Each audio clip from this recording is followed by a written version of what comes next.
Hello everyone, in this video we'll talk about CNN, how they work, why are they useful and when are they useful. We'll then create a CNN model in Keras. Keras, as you know, is out for building models quickly and experimenting. We'll be doing this on Google Colab. Google Colab provides full Jupyter support and some awesome debugging features.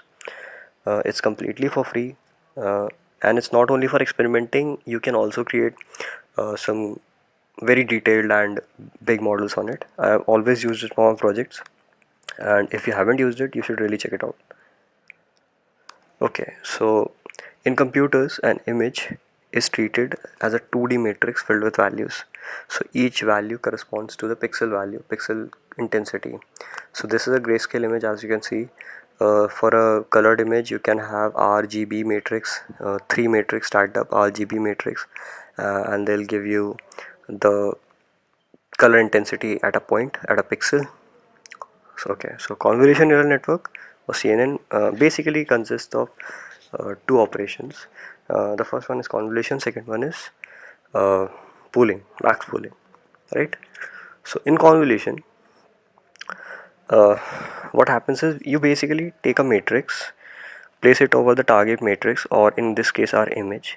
You multiply individual elements, you add them up. This serves as a single element of the convolve feature. You shift the matrix so that you can cover the entire target matrix or image, and you repeat.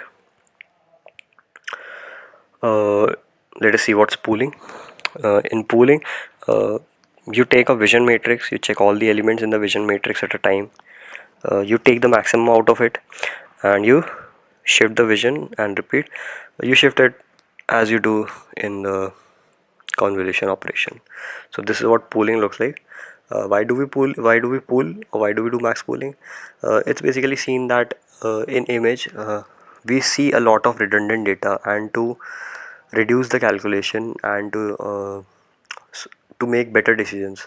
So obviously decision making is based on the data, which is obviously bigger, right? So if we have 9 here in this block, 9 will obviously tell more about the features of this particular block.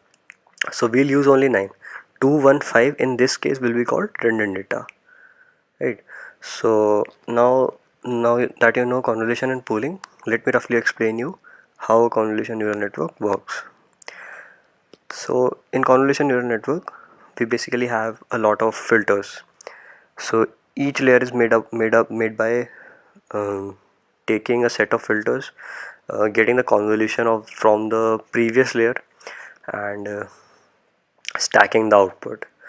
So as you take the convolution, as you do the convolution of the previous layer, the images tend to reduce in their areal composition and increase in their height, or increase in their stack, right? So if you have to visualize this, you can visualize this as there's a cube, and when it's passed through a convolution neural network, its volume remain constant such a way that the facial area decreases and the length increases, and it becomes a really slender cuboid. So that's basically the working of convolution neural network. Now let us build the convolution neural network in Keras. So I already have written the code. I'll share it with you in GitHub. Now let me explain you the code. Right. So we use the MNIST database. MNIST database is basically an images of numbers. It's a database consisting of images of numbers, and we import it using Keras.database. Uh, Keras has already provided it with you. We'll split the database into two, train and test, right? Now let us review one of the data in database. So we'll just print out using matplotlib, and we get the following image, right? Now we need to reshape our data. So in Keras, you get 28 by 28. In the MNIST database, you get an image which is 28 by 28. uh, right, I forgot to mention, we have used 70,000 images, and 60,000 we have kept for training, and so our data set would be our model will be trained on 60,000 of the data set, and it will be trained on 10,000. It will be trained on 60,000 of the images on the dataset, and will tested on 10,000 images on the dataset. So after that, we have done one hot encoding. What basically it means is, so we want to map the output to the target value, right? So suppose you get an image and you pass it through the network. You want it to say it's 1 2 3, right? So for making it easier for the network, what I'll do is, instead of saying it 1 2 3, instead of labeling the image as 1 2 3, I'll label it as follows. So for example, in this image would have been of 5. So 0 1 2 3 4 5. In this array, I'll create an array size 10 from 0 to 9, and I'll place in all the zeros, right?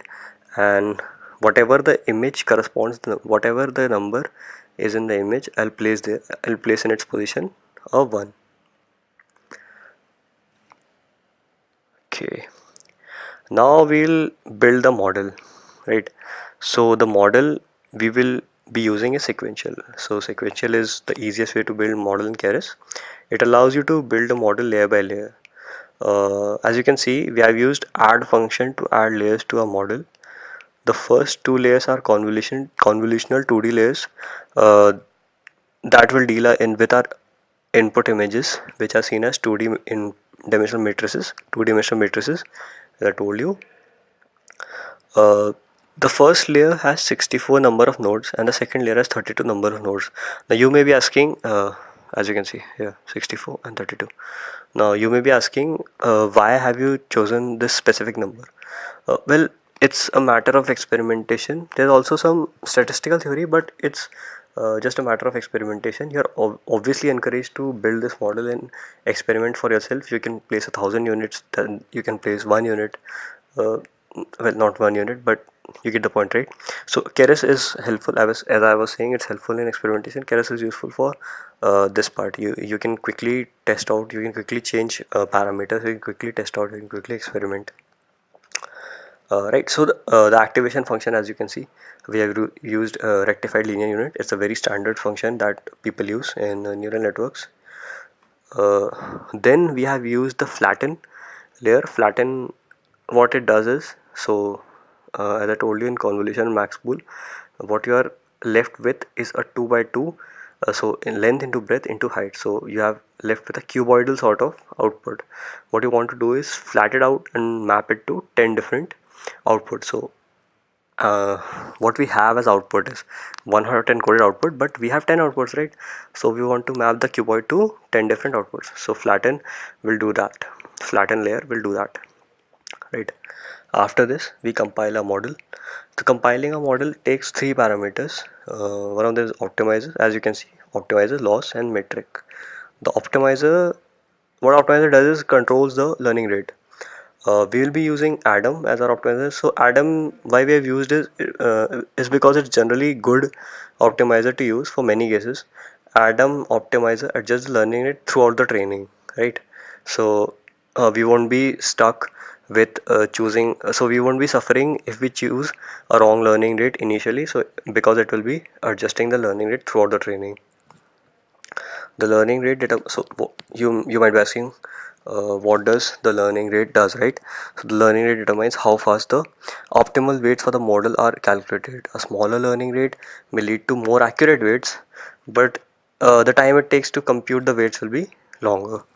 Okay, so we also need to define a loss function. So in this case, we have used categorical cross entropy. It's a really common choice to use for classification. Categorical cross entropy gives good results in cases of classification. A lower score on categorical cross entropy suggests that the model is performing better. So we need a lower score on this, right? So as the training proceeds, the loss will be reduced because the categorical cross entropy score will be reduced.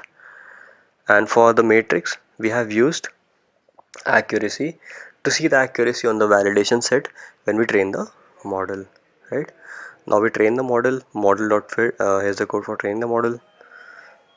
The model is trained using the fit function, uh, and we have already used test data, train data, uh, and epochs. So you might notice there's something called epochs here. The number of basically epochs is the number of times the model will cycle through the data. The more epochs we run, the more the model will improve. But it happens only up to a certain point. After that point, model will stop improving during each epoch. So here we have used 3 to get uh, more accuracy. You can use epochs up to 100, but the accuracy increment reduces with each epoch. After this, our model has been trained. Now we use to predict 4 of the images from test data. As you can see, our model predicts that they are 7, 2, 1 and 0. uh, Let us match them with actual results, and they are indeed 7, 2, 1 and 0. So that's all for now. Thank you for watching.